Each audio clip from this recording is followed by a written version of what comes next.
Janë konfirmuar 2 rastet e para pozitive me koronavirus në Kosovë.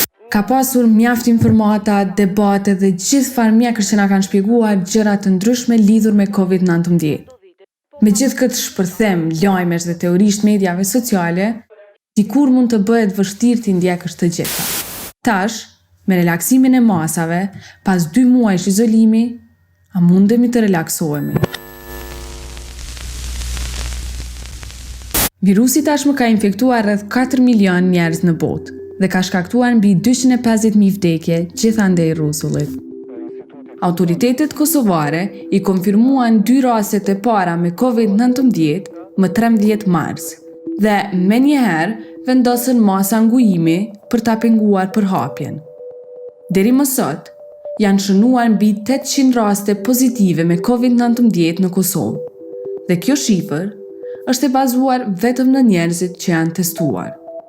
Në Kosovë, Instituti Kombëtar i Shëndetësisë Publike ka bërë më se 9.000 testime, kryesisht për kontaktet e njohura të personave të infektuar. Në mungesë të kapacitetit testues, Kosova nuk mund bëj testime masive siç rekomandohet nga Organizata Botërore e Shëndetësisë. E pavarësisht nga kjo, Kosova ka marrë lavdata për mbajtjen e numrit të ulët të infektimeve të konfirmuara. E për të arritur kjo, jo veç Kosovës, por edhe shteteve tjera ju desh të paguajnë një çmim të lartë duke aplikuar masa trapta izoluese, mbyllje të bizneseve, ngujim të njerëzve dhe ndërprerje të pjesshme të ekonomisë. E kjo gjendje mund të ketë pasoja të papara, jo veç për ekonominë, por edhe për shëndetin mendor. E gjithë ideja e masave të ngujimit është që të shmanget stërngarkimi i sistemeve shëndetësore, si kur ndodhi në disa pjesë të Italisë dhe të Kinës. E sidomos kur dihet që sistemi shëndetësor në Kosovë është nisur për një pike mjaft të brisht. Ne në fillim pra kur bota është përballë me pandeminë, është njoftuar me rastet e para të koronavirusit, ne kemi pasur që rastet janë rritë në një volum shumë të lartë. Andaj, në ta si ide për të fitu në kohë, mirë po dhe për të siguru resurset mjaftueshme për të përgjigjur rasteve me infektime të cilët janë shkaqur në spitale, në ta është bo kërkesa që të ngadalësohet shpërndarja e virusit me idenë që me ngadalësimin e shpërndarjes së virusit njëkohësisht kemi edhe një lakore më të rrafshuar. Pra nuk është e thepisur ku kemi dyfishim të numrave brenda 3-4 ditëve, mirë po ky intensitet, ose ky volum të arrihet në një kohë më të shtruar, do të thonë përgjatë kohës ky volum i personave të jetë më i shtruar në mënyrë që dhe sistemi të ketë resurset e nevojshme që t'i përgjigjet të cili rast. Në Kosovë, shkalla e infektimit sot është më e ulët se sa që ishte në mars. Atëherë, shkalla e infektimit është llogaritur të ketë qenë 1.8. Pra, një person i infektuar e ka shpërndar virusin për afërsisht të 2 njerëz tjerë dhe ata të 2 pastaj kanë mundur të infektojnë nga 2 gjithë secili. Pastaj, 4 infektojnë 8 të tjerë. Nëse virusi vazhdon të përhapet shpejt, mund na humb filli, gjë që e rrezikon edhe sistemin shëndetësor, edhe jetët e njerëzve. Tash për tash, fal distancimit fizik, shkalla e infektimit është në rënje. Por, me relaksimin e masave ndaj virusit, shumë qeveri, prej Koresë së Jugut deri te Gjermania, i friksohen një valë të dytë që mund të jetë edhe më e rëndë se sa e para. Ndonse sistemi shëndetësor në Kosovë duket se po e përballon numrin e infektimeve, ndërsa masat relaksohen dhe virusi vazhdon të jetë në mesin tonë, a mund t'i bëj ballë sistemi një vale të dytë?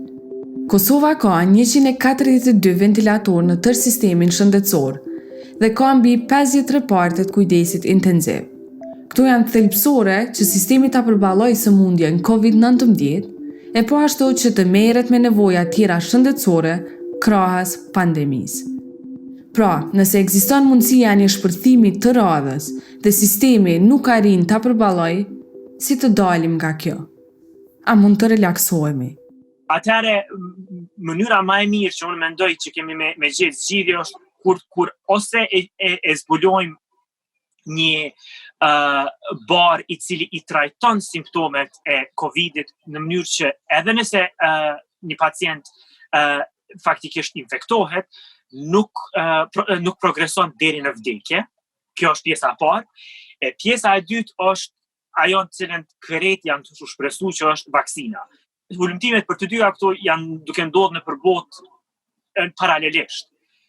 Sa ka me marë, varet, mirë po, unë gjithmonë e them, prognoza jeme është 1 deri në 2 vjetë, që nuk kupton, deri sa kemi diçka efikase, duhemi me vazhdu me masat e distancimit social, duhemi me vazhdu me indëgju këshilla që vijnë prej organizatave dhe autoriteteve kompetente, për arsye se nuk kemi me qenë në një situatë ku mas 3 jave kthehemi krejt në situatën se çush ka qenë në janar.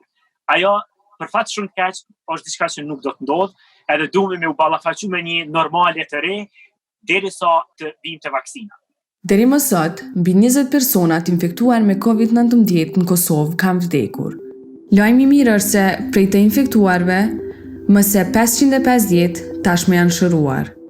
Në këtë kohë, po ashtu kemi ndier shenja solidariteti, përfshin ndërmarrësi që zhvilluan modele ventilatorësh dhe punëtorët thelbësor që po i derdhin të gjitha fuqitë në spitale, dyqane, barnatore dhe tjetër kond.